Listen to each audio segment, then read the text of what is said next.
자, 우리 함께 나누실 하나님의 말씀은 룻기 2장 17절로부터 23절까지 말씀이 되겠습니다. 룻기 2장 17절로부터 23절까지 말씀 우리 다 같이 한 목소리로 봉독해 올리겠습니다. 룻기 2장 17절로부터 23절까지 말씀 한 목소리로 봉독하겠습니다. 시작. 룻이 밭에서 저녁까지 죽고 그 주운 것을 떠니 보리가 한 에바쯤 되는지라 그것을 가지고 성읍에 들어가서 시어머니에게 그 주운 것을 보이고 그가 배불리 먹고 남긴 것을 내어 시어머니에게 드리매 시어머니가 그에게 이르되 오늘 어디서 주었느냐 어디서 일을 하였느냐 너를 돌본 자에게 복이 있기를 원하노라 하니 룻이 누구에게서 일한 것을 시어머니에게 알게 하여 이르되 오늘 일하게 한 사람의 이름은 보아스니이다 하는지라. 나오미가 자기 며느리에게 이르되 그가 여호와로부터 복받기를 원하노라 그가 살아있는 자와 죽은 자에게 은혜 베풀기를 그치지 아니하도다 하고 나오미가 또 그에게 이르되 그 사람은 우리와 가까우니 우리 기업을 물을 자 중에 하나이니라 하니라. 모압 여인 룻이 이르되 그가 내게 또 이르기를 내 추수를 다 마치기까지 너는 내 소년들에게 가까이 있으라 하더이다 하니 나오미가 며느리 룻에게 이르되 내 딸아 너는 그의 소녀들과 함께 나가고 다른 밭에서 사람을 만나지 아니하는 것이 좋으니라 하는지라. 이에 룻이 보아스의 소녀들에게 가까이 있어서 보리 추수와 밀 추수를 마치기까지 이삭을 주우며 그의 시어머니와 함께 거주하니라. 아멘. 자, 오늘 말씀의 제목은요, 다 같이 읽겠습니다. 시작. 멘토가 있는 인생은 어떻게 다른가? 오늘 멘토가 있는 인생은 어떻게 다른가? 라는 제목으로 함께 은혜를 나누기를 원합니다. 나이가 들어도 이 배워야 한다는 사실에 대해서는요 끊임없이 맞다 옳다라는 그런 생각이 듭니다. 어차피 인생이 원웨이이기 때문에요 내가 살지 않았던 인생을 새롭게 살아나가야 되기 때문에 인생은 어차피 평생 배우는 과정이 아닐까 하는 그런 생각이 들었습니다. 이번에 한국 선교대를 나가서 이슬람에 대한 강의를 듣다가 참 우리가 이슬람을 몰라도 이렇게 몰랐구나. 특별히 한국에 살고 있는 사람들, 이슬람에 많은 사람들이 몰려오고 그리고 이슬람교의 그 확장, 성장세가 우리가 생각하는 것보다 상상을 초월할 정도로 그렇게 많은 그렇게 높은 성장률을 기록하고 있고 또 많은 사람들이 이슬람으로 말미암아서 또 어려움을 당하고 있는 모습을 보면서 새삼스럽게 이 정보의 중요성에 대해서 깨닫게 되었습니다. 유해석 선교사님이 이집트에서도 계셨고 이맘한테도 코란을 배우고 하면서 그 참 깊은 지식들을 가르쳐 주는데 많은 은혜가 느껴지는 그런 시간이었습니다. 그런데 그 선교사님이 가서 강의를 할 때마다 이런 사람들이 있더랍니다. 선교사님, 조금만 일찍 오셨어도 우리 자녀가 그렇게 되진 않았을 텐데 라는 이런 얘기를 하더라는 겁니다. 그러면서 예를 듣는데요 참 그 예가 그럴 수도 있겠다 하는 생각이 들더랍니다. 서산인가 아산에 살던 어느 곳에서 서산인가 아산 예산이죠. 그곳에서 이슬람에 대해서 이렇게 강의를 마치고 나니까 한 장로님이 찾아와서 막 호소를 하더랍니다. 그러면서 선교사님이 조금만 일찍 오셨어도 우리 아들은 이슬람으로 넘어가지 않았을 텐데요 그렇게 얘기하더랍니다. 그러면서 본인의 이야기를 하면서 하는 말이 시골에서 이제 아들이 농사를 짓고 있었는데 그러니까 여자 신부감이 없으니까요 어디를 갔냐면 우즈베키스탄에 갔답니다. 우즈벡에는 박 가는 사람이 김태희, 송혜교 같은 사람들이 이렇게 많다고 그러더라고요. 그렇게 이쁜 사람들이 많은데 이슬람 국가랍니다.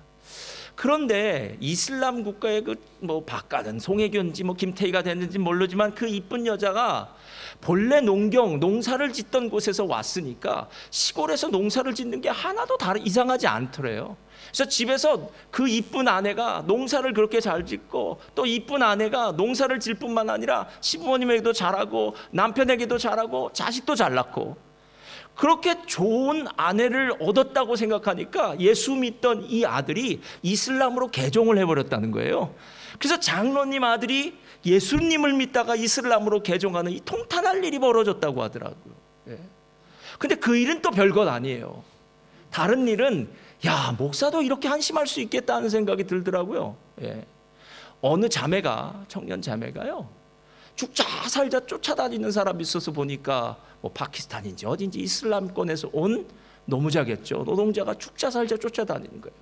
그래서 이 자매가 목사님을 찾아가서 이렇게 물어봤답니다. 목사님, 이렇게 죽자 살자 쫓아다니는 이 이슬람이 사람이 있는데 어떻게 해야 되겠습니까? 라고 했더니 목사님이 그렇게 대답했대요. 아니, 전도도 하는 판에 이슬람 사람 전도하면 되지 않겠냐. 그래서 이 자매가 뭐 좋아하기도 했겠죠. 목사님 말씀 듣고 결혼하겠습니까 어디. 하여튼 뭐 어떻게 된지 몰라도 그 사람과 결혼을 해서 자녀를 낳았는데, 아이를 낳자마자 이 남편이 자기 본국으로 돌아와서 아직 안 돌아오고 있다는 거예요. 실제로 이슬람의 남자들이요, 본국으로 돌아가는 것은 자기 가족들 데리고 오기 위해서 돌아가는 거라고 그러더라고요. 게다가 본국에 다른 아내가 있을지 없을지도 모른다는 거예요. 더 놀라운 사실은 이슬람 남자들이 결혼하는 대상이 세 부류가 있는데, 모슬렘들이죠. 이슬람 믿는 여자들. 두 번째 유대교, 세 번째 기독교인이라는 거예요. 그래서 왜 그런가 봤더니 이 세 부류의 사람들이 성경의 사람들이라는 거예요. 그러니까 코란도 성경과 비슷하니까 이 세 부류의 사람들과 결혼할 수 있다는 거예요. 그렇게 결혼해서 이슬람교로 개종시킨다는 것. 그래서 이슬람교로 개종하고 나면은 이슬람에는 여자들의 인권이 없지 않습니까? 거기 코란에 보면은 알라는요, 여자들이 말을 듣지 않을 때는 매를 때리라고 할 정도로 여성의 인격 자체가 없는 말살되는 그런 종교에 잘못 들어가서 인생을 망치더라라는 거예요. 그런데 더 놀라운 사실을 가르쳐 준 것은 무엇이냐면은, 이슬람은 남자는 남자, 여자는 여자, 이렇게 남녀가 완전하게 구별되었는데 어떻게 여자가 남자를 전도하러 갔느냐는 거예요. 그런 일은 있을 수 없더라는 거예요. 만약에 이슬람에 대해서 조금만 더 알았다면 그 자매를 향해서 그 남자를 전도하러 가라는 얘기는 안 했을 거라는 거예요. 남자는 남자가 전도하고 여자는 여자가 전도하시기를 예수님의 이름으로 부탁드립니다. 아멘. 예. 아직 결혼 안 한 사람들. 여러분, 어떤 일들은요, 우리가 실패를 경험하고 난 다음에 내가 이 사실을 미리 알았다면 얼마나 좋았을까, 이 사실을, 이 정보를 알았다면 내가 이런 실패하는 인생을 살지는 않았을 텐데 라는 그런 말을 할 때가 참 많이 있더라는 거예요.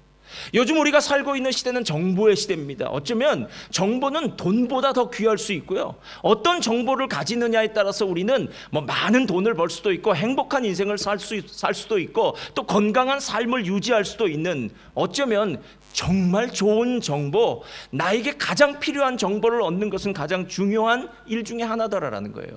그런데 그 정보는 어디에서 얻어지느냐?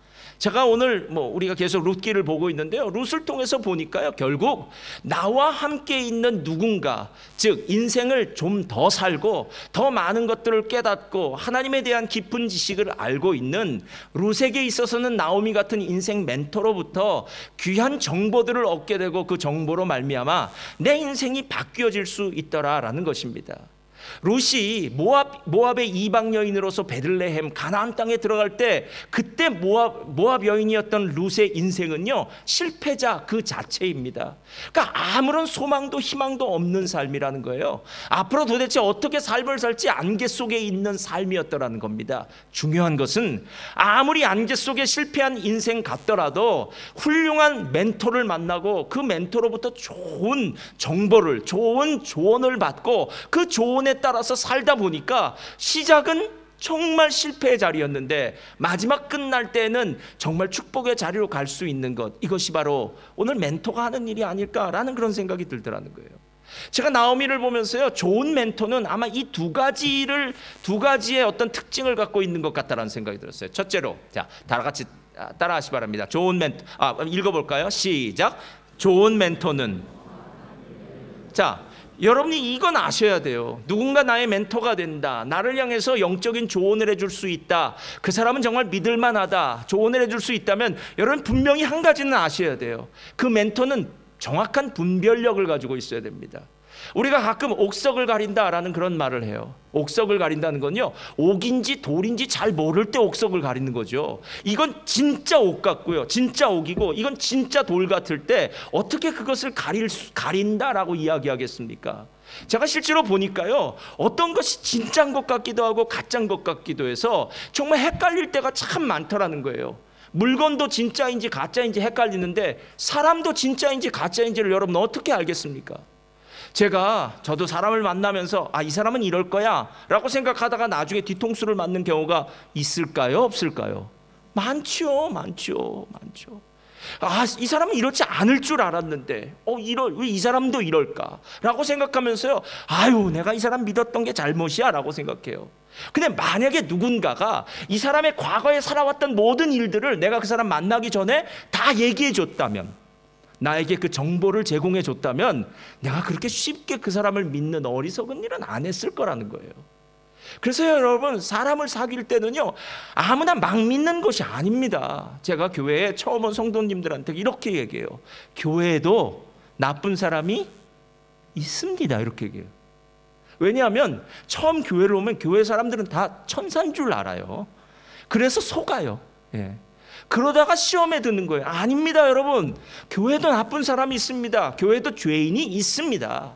다 예수 그리스도를 믿는다는 그 믿음이라는 그 틀 안에 있는 것이고요, 아직도 성화되어가는 과정 가운데 있을 뿐이지, 어떤 사람들은 아직도 옛 습관이 변하지 않았고 세상적인 물이 덜 빠진 사람도 참 많이 있을 거라는 거예요. 그래서 교회 안에서 사람을 사귀거나 만날 때는요, 분별하셔야 됩니다, 여러분.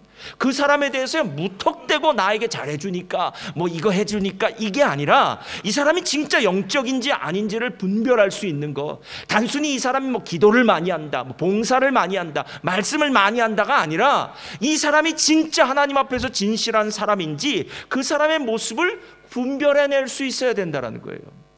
여러분, 지금 룻은 일터에 나가서, 밭에 나가서 이삭을 줍다가 아주 귀인을 한 사람 만납니다. 점쟁이들은 꼭 이렇게 얘기하더라고요. 귀인을 만나요. 그 귀인이 뭘 해주냐? 이 룻에게 그 밭에서 일할 수 있는 거의 권리를 주는 것과 다름없어요.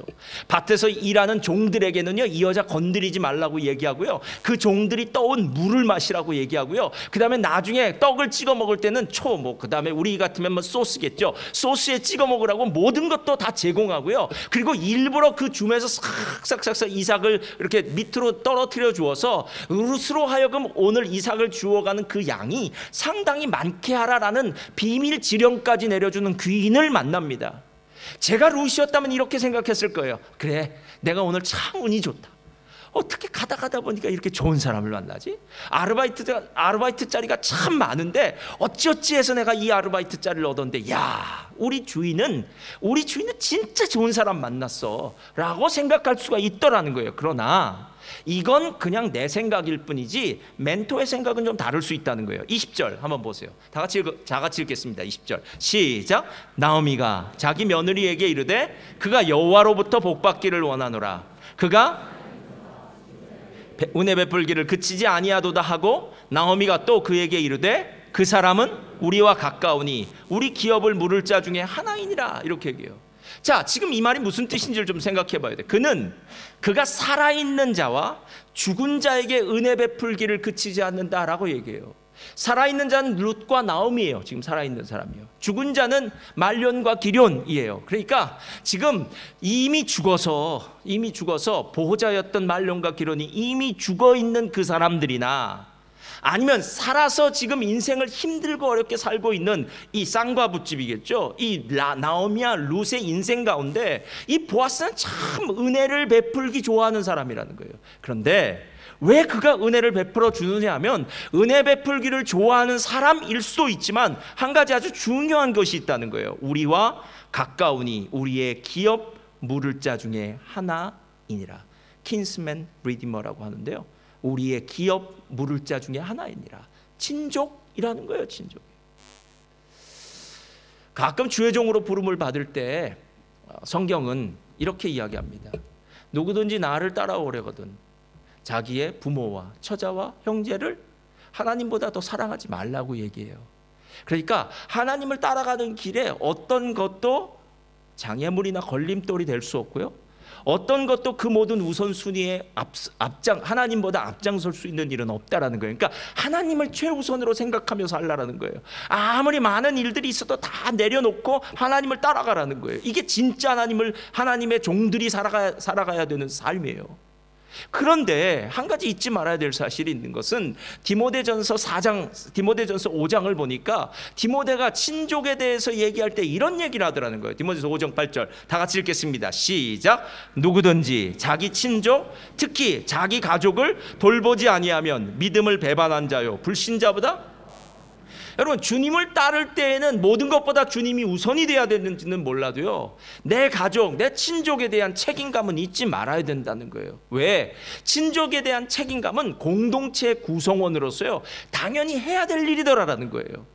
이스라엘이 사회보장 제도가 잘 되어 있는 이유는요, 그들에게 너희들의 뭐 얼마를 어떻게 띄어서 가난한 사람들에 나눠주고 뭐 이런 것도 있어요. 11조를 매 3년에 한 번씩 11조는 가난한 사람, 레위 사람, 이방인, 객들에게 나누어주는 공동체의 11조가 있는 경우도 있어요. 그러나 율법의 모든 부분을 보면은 단순히 공동체의 11조가 아니라 공동체의 일원으로서 가진 자가 어떻게 없는 자들의 삶에 도움을 줄 것인가는요, 삶의 작은 부분까지도 다 아예 습관화되어지게 만들었더라라는 거예요. 그래서 뭐 밭을 벨 때에 가장자리는 베지 말고 뭐 손접대하기를 힘쓰고 뭐 이런 것들라는 거예요. 공자가 그렇게 얘기했다 그러더라고요. 어느 나라가 행복한 나라입니까? 라고 물었더니 행복한 나라는 군군, 신신, 부부자자. 나라의 임금, 왕은 왕 같고 신하는 신하 같고 그리고 부모는 부모 같고 아버지는 아버지 같고 그리고 자식은 자식같이 살면 된다는 거예요. 그러니까 자기 책임을 지면서 살면 되는 거예요. 교회로 따지면 이렇습니다. 목사는 목사의 일을 하면 되고 성도님은 성도님의 일을 하면 되고 성가대는 오늘 찬양 너무 좋았습니다. 성가대 일을 하면 되고 안내는 안내 일을 하면 되고 뭐 각자 일을 다 하면은요 남 볼 거 없다라는 거예요. 왜 당신 잘해 당신 못해 이 말 다 소용없습니다. 내게 맡겨진 일을 감당하는 것, 이것이 바로 공동체를 향한 책임감인데 이게 누구한테 보여졌냐면 나오미한테서 보여진 거예요. 나오미는 보아스가 어떤 사람인지를 정확히 알고 있었습니다. 그래서 영적 멘토가 되는 거예요. 그래서 루시 행복한 사람이에요, 여러분. 두 번째가 있어요. 좋은 멘토요. 자, 펴주세요. 두 번째는 다 같이 읽겠습니다. 시작. 좋은 멘토는, 자, 여러분 이걸 잘 기억하셔야 돼요. 아무리 잘 가르쳐줘도요, 가르쳐주는 것이 어려우면 하나도 실행할 수가 없습니다. 제가 이번에 한국에서요, 저 같은 고민을 하는 목사님들이 꽤 있더라고요. 어떤 고민이냐면, 제가 성경 공부를 하거나 어떤 일을 할 때 어느 분들이 그렇게 얘기하더라고요. 목사님 너무 어렵습니다라고 얘기해요. 예. 그래서 제가 이거 어떻게 하면 쉽게 가르칠 수 있을까? 근데 우리는 아무것도 모릅니다. 이 기초부터 해야 됩니다. 도대체 기초부터 할 수 있는 성경 공부가 있을까? 그리고 어떻게 하면 기초부터 체계적으로 우리 성도님들이 공부할 수 있는 게 있을까? 뭐 매일 고민은 그거였어요. 근데 저 같은 고민을 하는 아주 대형교회 목사님이 한 분 계시더라고요. 그분이 고민을 하다가 책을 써냈더라고요. 할렐루야. 제가 샀을까요? 안 샀을까요? 당연히 샀죠. 성경 공부 책을요, 아주 제 고민을 딱 해결해 줄 수 있는 책을 샀어요. 이야, 아주 사막에서 물 만난 것처럼 얼마나 행복했는지. 감사합니다, 주님. 정말로 목회를 잘하는 목사님 이런 거 생각하시는군요. 아마 나중에 그런 것들을 제가 또 할 때가 있는데요, 하게 될 것 같은데요. 여러분, 우리가 가끔 인턴십을 하는 우리 청년들이 있습니다. 왜 인턴을 합니까? 그냥 회사에 원서를 접수하고 그다음에 회사의 직장에 선택이 되어서 그 직장 생활을 하면 되는 거 아닙니까? 왜 일부러 인턴십을 합니까? 인턴십을 하는 이유는 이렇습니다. 이론적으로 배운 것에는 문제가 있을 수 있다는 거예요. 이론은 맞지만 실질적으로 검증이 되지 않고 적용되어지지 않은 이론은 아무 소용이 없다는 거예요.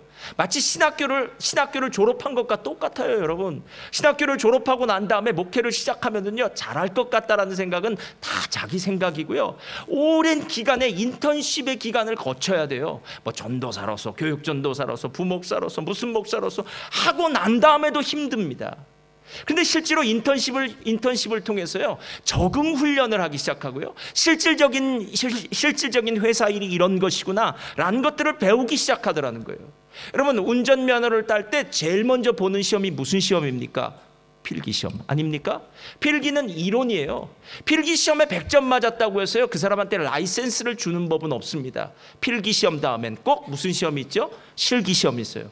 실기시험을 붙었다고 해서 풀 라이센스를 주지 않습니다. 실기시험을 다 붙었다고 해도 L자, P자, 빨간 P, 파란 P 해가지고 P자 다 받고 난 다음에 시간이 흘러서 어느 정도 이 사람이 성숙한 사람이 되었다, 이 사람은 이제 전문인, 그러니까 훈련된 사람이 되었다고 할 때 풀 라이센스를 받는 것처럼 한 단계의 일들을 가르쳐 줄 수 있는 사람이 진짜 좋은 멘토라는 거예요. 근데 나오미가 그렇게 하더라고요. 오늘 22절을 보면 나오미가 이렇게 얘기합니다. 내 딸아, 너는 그의 소녀들과 함께 나가고 다른 밭에서 사람을 만나지 아니하는 것이 좋으니라. 여러분, 이 얘기가 무슨 얘기냐면요, 룻이 나오미에게 와서 오늘 이렇게 했습니다 하고 이제 곡식을 이렇게 드리고 난 다음에, 그런데요, 내가 오늘 갔던 그 밭에 보아스란 사람이 나에게 이야기하기를 다 추수가 끝날 때까지 다른 밭에 가지 말고 이 밭에서 이삭을 주우라고 하더이다 라고 얘기한 거예요. 그때 나오미가 룻에게요 아주 정확하게 이야기합니다. 너는 그의 소녀들과 함께 나가고 다른 밭에서 사람을 만나지 아니하는 것이 좋으니라. 이 말은 너는 구체적으로 이렇게 해야만 된다라는 이야기예요. 여러분, 실제로 제가 보니까 그래요. 가장 최고의 학습 방법은요, 베끼는 겁니다. 코피하는 거예요. 그러니까 나의 롤모델이 되는 그 사람을 향해서요, 내가 똑같이 되기 위해서 많이 노력을 합니다. 그게 1년이 될 수도 있고 2년이 될 수도 있고 10년이 될 수도 있어요. 근데 놀라운 사실은요, 내가 롤모델로 삼고 있는 사람을 계속해서 저 사람을 닮아가야지, 저 사람을 카피해야지 하는 그 사람을 따라서 살다 보면 어느 사이인가 모르게 나도 그 사람과 비슷해지더라는 거예요. 여러분, 실제로 다른 많은 생각을 내가 갖고는요, 단순하게 이 길을 걸어갈 수가 없습니다. 배우는 사람은요, 학습자는 가르치는 사람의 명령에 따라서요 하나씩 배워나가면 됩니다. 일을 배우는데 10을 알려고 하는 것은 어리석은 일입니다. 덧셈을 할 때는 덧셈을, 뺄셈을 할 때는 뺄셈을, 곱셈을 할 때는 곱셈을, 나눗셈을 할 때는 나눗셈, 그 다음에 미적분 할 때는요 그 미적분을 할 때 배워가는 것이지, 지금 덧셈을 하는 사람이 미적분 배우게 다고 하는 것은 어리석은 생각이더라라는 것입니다. 그런데 나오미가 그렇게 가르쳐줘요. 많은 얘기를 하는 것이 아니라 내가 분명히 이 일을 해야만 될 것이다, 이렇게 얘기해요. 제가 오늘 이 구절을 보면서 이런 생각이 들었습니다. 자, 좋다. 룻에게는 나오미 같은 좋은 영적 멘토가 있었구나. 그렇다면 나에게는 그런 영적 멘토가 있을까? 아마 오늘 설교를 듣고 있는 저와 여러분 삶 가운데 다시 한번 물어보시기 바랍니다. 나에게는 영적으로 나의 삶을 조언해주고 필요한 것들을 이야기해 줄 수 있는 그런 좋은 영적 멘토가 있는가? 한 가지 분명한 사실은요, 있다면 행복한 사람이고요, 없다면 불행한 사람이에요. 왜냐하면 인생은 내 능력대로 안 되잖아요. 누군가의 도움을 꼭 받아야 되잖아요. 저는 지난달에 있었던 역대상, 우리 매일 성경을 통해서요 깜짝 놀랐어요. 역대상 27장 32절 33절을 보면 다윗의 이야기가 나와요. 다 같이 읽겠습니다. 시작.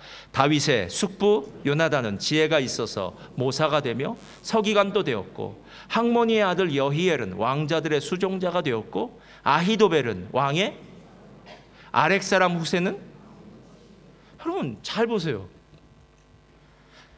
역대상하의 기록 목적은 남유다가 바벨론에게 망하고 난 다음에 포로 생활을 하고 나중에 귀환하고 난 다음에 도대체 우리나라가 어디서부터 잘못되어서 우리가 이런 고난을 당했는지 한번 다시 되짚어보자. 무엇이 문제인가? 문제는 하나다. 무엇이냐면 다윗 같은 지도자가 우리에게 없었다라고 생각을 하고요, 아예 다윗을 롤모델로 갖다가 놓은 거예요. 그래서 다윗이 있어야 된다라는 거예요. 우리한테는 다윗이요, 다윗 같은 지도자가 있어야 돼. 다윗 같은 지도자요. 근데 그 다윗 같은 위대한 지도자, 정말 하나님의 지혜와 하나님의 성품을 닮았던, 하나님의 마음에 합했던 그 다윗이 어떻게 했는지를 다시 한번 보라는 거예요. 다윗의 숙부 요나단은 지혜가 있어서 모사가 되었다고 얘기합니다. 여기서 모사가 바로 멘토예요, 카운셀러예요.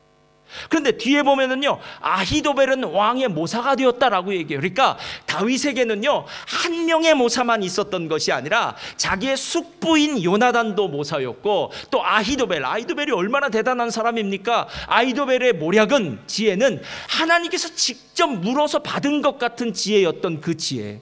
그러니까 다윗이 될 수 있었던 이유 중에는 다윗에게는 2명의 훌륭한 멘토가, 2명의 훌륭한 모사가 있었더라라는 거예요. 여러분, 다윗도 모사가 필요한데 우리에게는 모사가 있습니까, 없습니까? 예. 우리가 성경을 오랜 동안 보고 또 신앙생활을 오랫동안 한다고 얘기해도 실제로 신앙생활을 오래 한 사람들 중에 과연 영적으로 나에게 조언을 해주고 지도해 줄 수 있는 그런 모사가 없다면 우리의 지금까지의 신앙생활이 얼마나 광야 생활처럼 이리도 방황하다 저리도 방황하다 살아왔을 수밖에 없겠느냐라는 거예요. 제가 처음에 목회자가 되었을 때, 선교사가 되었을 때요, 선교사 초년병이었습니다. 선교사가 되고 난 다음에였을 거예요. 그때 어느 모임에 갔습니다. 좀 큰 모임이었어요. 선교사님들 모임이에요. 근데 어떤 이야기, 이제 다음에 어디서 이 모임을 주최하냐, 여러 가지 이야기를 나오더라고요. 그래서 모임에서 제가 얘기했습니다. 왜냐하면 다음에 이 모임을 주최할 장소가 아마 제가 예전에 사역했던 저희 그 교회가 될 것 같아요. 그래서 제가 한마디를 했더니 어느 나이든 선교사님이 저를 막 이렇게 핀잔을 주더라고요. 그래서 제가 열이 받았을까요, 안 받았을까요? 받았죠. 예, 아직 초년병이니까요. 그래서 제가 들이받았습니다. 열이 받아서. 그래서요. 딱 제가 정색을 하고 받았죠. 그랬더니 이제 옆에 있는 사람들이 어떻게 이제 분위기가 썰렁해지니까 이렇게 하더라고요. 저도 얼마나 화가 나는지 모릅니다. 제가 잘못한 얘기를 한 것 같지도 않고 또 다른 사람도 그렇게 생각했는데 왜 그분은 나를 그렇게 미워하지? 라고 생각하면서 저도 그냥 씩씩거리면서 그 자리를 나왔는데 그때 한 선교사님 저한테 이렇게 얘기하더라고요. 최 목사, 다윗은 창을 뽑아서 사울에게 다시 던지지 않았어. 이렇게 얘기하더라고요. 여러분, 지금 다윗이 정말 나쁜 짓을 해서 사울에게 창을 받았을까요? 아니면 다윗은 아무것도 나쁜 짓을 하지 않았는데 그냥 창을 받았을까요? 근데 그 말씀이요, 저한테 얼마나 마음에 가슴에 꽂혔는지 몰라요. 다윗은 사울에게 창을 뽑아서 다시 던지지 않았어. 제가 그 말씀 듣고요, 가서 그 선교사님한테 죄송하다 그랬어요. 제가 용서를 빈다고요. 왜냐하면 제가 한 짓이 창을 뽑아서 열받아서 다시 던진 거더라고요. 그러니까 제가 얼마나 어리석고 한심한지 그때 알겠어요. 예. 내 딴에는 옳은 말 한 것 같고 내 딴에는 맞는 것 같지만 시간이 지나고 난 다음에 내가 과연 맞았을까?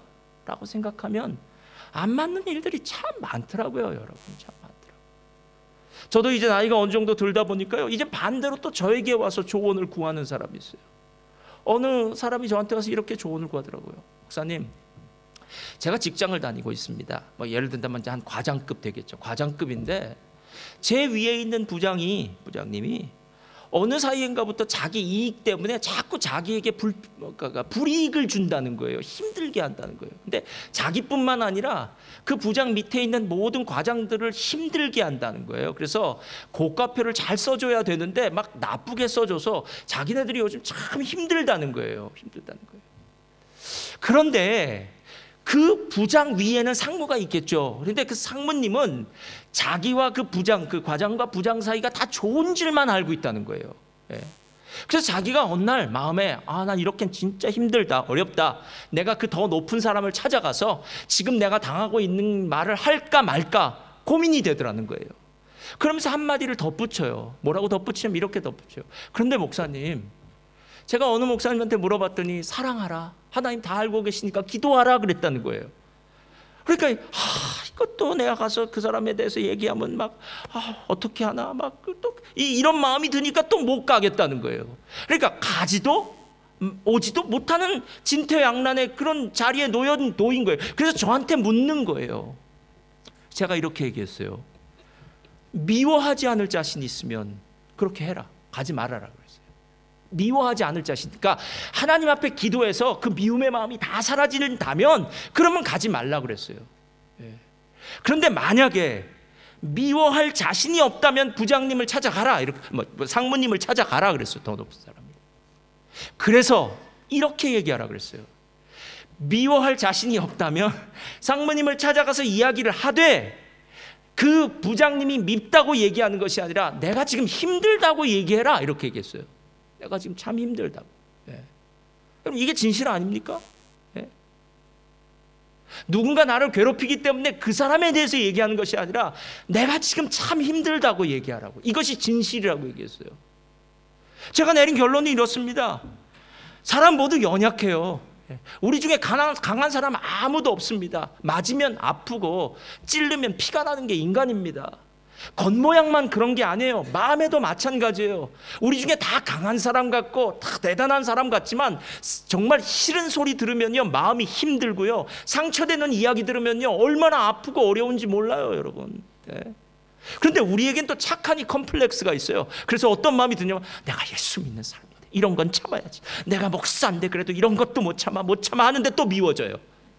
그러면서 미움이, 여러분, 우리라는 존재가 그렇게 쉽게 다 해결될 수 있는 존재가 아니에요. 우리가 누가 필요하냐면요, 하나님도 필요하지만 사람 멘토도 필요해요. 누군가에게선 얘기해야 될 거 아닙니까? 영적인 사람이요, 아무에게나 얘기하면은 문제가 더 확산되고 커지니까 영적인 사람을 찾아가서, 제가 지금 참 힘듭니다, 제 마음에 이런 일들이 있으니까 저를 위해서 기도해 주세요. 누구에게라도 내 속마음 한번 털어놓고 나면은 내 마음이 그래도 좀 가벼워지는 거 아니겠냐는 거예요. 이게 오늘 그 얘기예요, 여러분. 이런데도 영적 멘토 안 찾으시겠습니까? 그런데 여기까지 생각하다가 무슨 생각이 들었냐면요, 그래, 맞아, 사람의 멘토 필요해. 그럼 하나님 멘토는 어떻게 하실까 하는 생각이 들다가 요즘 제가 보고 있는 요한복음 14장 말씀이 생각났어요. 요한복음 14장 펴주세요. 다 같이 읽겠습니다. 시작. 내가 너희에게 주사 영원토록. 자, 여기 누굴 주시겠다고요? 또 다른 보혜사. 보혜사라는 이름은 여러분 아마 들어보셨을 거예요. 파라클레토스. 옆에 서서 나를 도와주고, 옆에 서서 나에게 좋은 조언을 해주고, 옆에서 나를 변호해 주는 사람이에요. 변호사 같은 사람이 파라클레토스예요. 근데 또 다른 변호사라는 것은 예수님이 우리의 첫 번째 파라클레토스예요. 그러니까 예수님만 옆에 있으면 문제가 없어요, 여러분. 근데 예수님은 하나님 앞에 가시잖아요. 하나님 보좌 우편에 앉아 계시잖아요. 그래서 예수님이 하늘로 올라가시면서 우리들에게 성령님 보내주실 거라고 얘기하는 거예요. 또 다른 보혜사는 성령님이세요. 그런데 하나님이 정말 감사한 건 그 다음 절에 나와 있어요. 17절 이렇게 얘기합니다. 그는 진리의 영이라. 세상은 능히 그를 받지 못하나니 이는 그를 보지도 못하고 알지도 못함이라. 그러나 너희는 그를 아나니 그는 너희와 함께 거하시며 또 너희 속에 계시겠습니다. 그러니까 진리의 영이신 성령님이 우리와 함께 우리 안에 거하시면서 우리가 필요할 때마다 도와주시겠다는 얘기예요, 여러분. 여러분, 이 성령님 정말 여러분의 삶 가운데 진짜 진하게 교제하면서 살고 계십니까? 우리가 예수를 믿는다고 하면서도 순간순간 우리의 삶 가운데 일어나는 그 문제들 앞에서요, 왜 이 문제가 일어났지? 왜 이렇지? 왜 저렇지라고 불평하고 원망하는 것은 얼마나 많은지 몰라요. 그런데 그때 이 불평의 입술을 딱 다물고, 하나님, 내가 지금 너무 힘들고 어려운데 왜 이런 문제가 내 삶에 일어났을까요? 하나님, 나를 좀 도와주세요. 내가 이 상황 속에서 어떻게 해야 될까요? 라고 하나님께 기도하는 사람은 참 적더라는 거예요. 조직신학 책을 보면은요, 성령님에 대해서 얘기할 때 성령님은 지, 정, 의를 갖고 계세요. 그래서 인격적인 분이라고 얘기해요. 여러분, 우리가 가끔 사람을 대할 때, 야, 좀 인격적인 사람 만났으면 좋겠어 라고 얘기하잖아요. 인격적인 사람을 만난다는 건요, 지적인 부분과 감정적인 부분과 의지적인 부분이 잘 균형을 맞춘 사람을 만나는 거예요.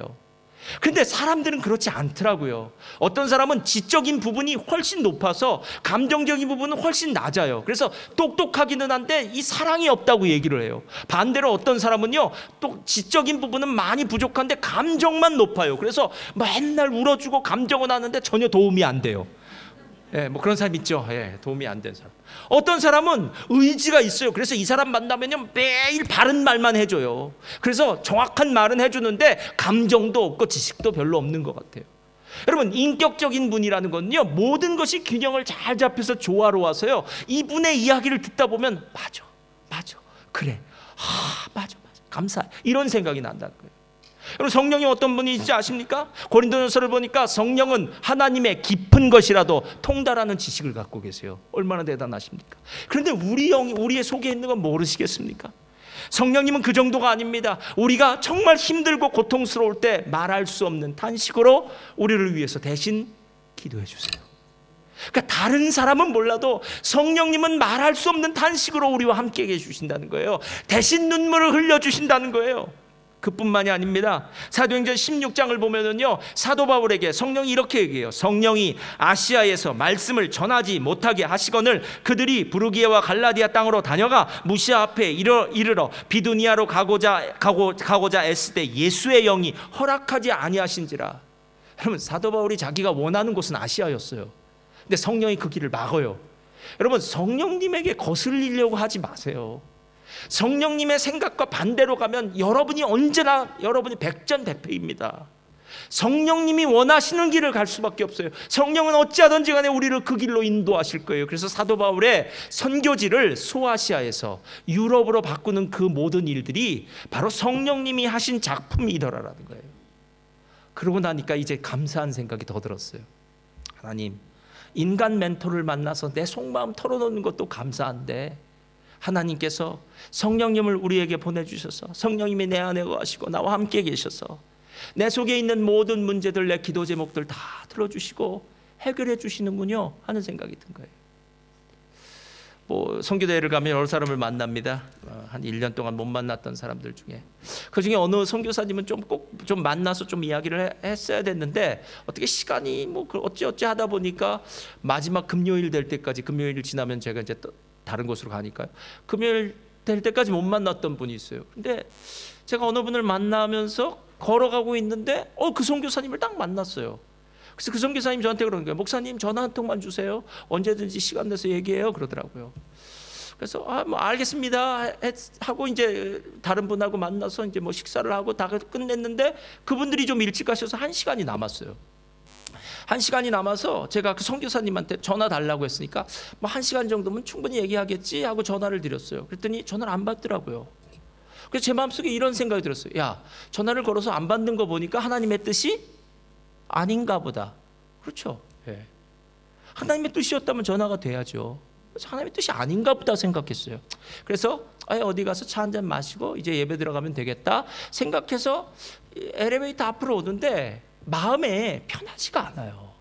왜냐하면 좀 전에 그분이 분명히 저를 만나자고 할 말이 있다고 한 것 같은데 하나님의 뜻이 아니라고 얘기하기에는 너무 쉽게 넘기는 것 같아서 제가 엘리베이터 앞에서 기도를 했습니다. 하나님, 그 선교사님이 만나자고 했는데 이게 전화가 안 되는데 하나님, 진짜 하나님의 뜻이 무엇입니까? 하나님의 뜻이 어디 있는지 하나님의 뜻이었던 그 선교사님을 만나서 또 그 필요한 얘기를 듣게 하시고 아니면 제가 아닌 줄 알겠습니다 해서 다시 한번 엘리베이터 앞에서 이제 기도를 했어요. 그리고 나서 이제 엘리베이터를 타고 내려가려고 딱 하는데 엘리베이터가 열리자마자 누가 있었을까요? 아니죠. 선교사님 사모님이 계셨어요. 선교사님은 지금 거기 없었어요. 선교사님 사모님이 딸과 함께 있으면서 저를 보자마자 이렇게 얘기하는 거예요. 우리 선교사님이 목사님 만나고 싶었는데요. 우리 선교사님이요, 지금 기도회 모임을 갖고 있기 때문에 아마 전화를 못 받을 겁니다. 이렇게 얘기하면서 다 얘기해줘요, 저한테. 전화를 못 받으실 겁니다. 제가 가서 목사님한테 오라고 할게요. 이렇게 얘기까지 해준 거예요. 제가 문이 열리는데 그 선교사님 사모님 얼굴을 보는데 깜짝 놀랐어요. 하나님 만나라 하시는구나. 하나님 만나라 하시는구나. 내가 참 어리석구나. 내가 누구를 만나야 될지, 무엇을 해야 될지도 이렇게 한심하게 모르는구나. 성령님을 의지했더니 성령님이 이렇게도 만나게 해주시는구나. 그 다음에 여러 가지 선교사님 만나서 이야기를 하면서 참 좋은 교제가 되었고 여러 가지를 또 배우는 시간이 되었는데요. 오늘 이 설교는 아마 잊혀질 겁니다, 금세. 근데 한 가지만 잊지 마세요. 멘토가 있는 인생은 달라집니다. 근데 멘토가 없는 인생은 똑같습니다. 그렇게 실패를 계속 경험하면서 살게 될 거예요. 세상에서 가장 어리석은 사람은요, 얻어맞고도 깨닫지 못한 사람이라고 그러더라고요. 보통 사람들은요, 얻어맞고 난 다음에 깨달아요. 지혜로운 사람은요, 남이 얻어맞는 것 보고 남이 얻어맞았다는 소리 듣고 깨닫는 건 진짜 지혜로운 거예요. 그렇지 않나요? 예? 왜 맞고 깨닫습니까? 듣고 깨달으면 될 일을. 예? 여러분, 신앙도 마찬가지 아닙니까? 하나님 앞에 이렇게 산 사람들이 복 받았다는 얘기 듣고 그렇게 살면 되는 거 아닙니까? 하나님이 이렇게 하면 하나님한테 심판받는다, 하나님께 매 맞는다는 소리 잘 들었다면 그렇게 안 살면 되는 거 아닙니까? 꼭 그렇게 살아보고 난 다음에 나도 똑같이 매 맞아 봐야, 그리고 그 다음에 하나님이 어떤 분이신지를 깨닫고 싶으십니까? 제가 오늘 이 설교를 준비하다가요, 마음가운데 다시 한번 이런 생각이 들었어요. 하나님, 저에게도 그런 분이 한 두세 분 계신데요, 필요할 땐 꼭 연락해서 제가 물어보고 하는 분들인데, 영적 멘토로부터 좋은 이야기 듣게 해달라고 기도했고요. 두 번째, 나의 삶의 작은 부분까지도 성령님 의지하게 해주세요. 그래서 그 성령님께 계속 물어보게 하시고, 지금 나에게는 정말 풀 수 없는 숙제 같은데 성령님, 내가 어떻게 해야 될까요? 도와주세요. 아마 저는 성령님께 기도하면 반드시 성령님이 우리에게 좋은 지혜를 주실 줄 믿습니다. 우리 멜번 순복음교회 모든 성도님들, 성령님 멘토 그리고 사람 멘토, 이 두 부분의 멘토를 꼭 가지시기를 예수님의 이름으로 축원드립니다. 기도하시겠습니다.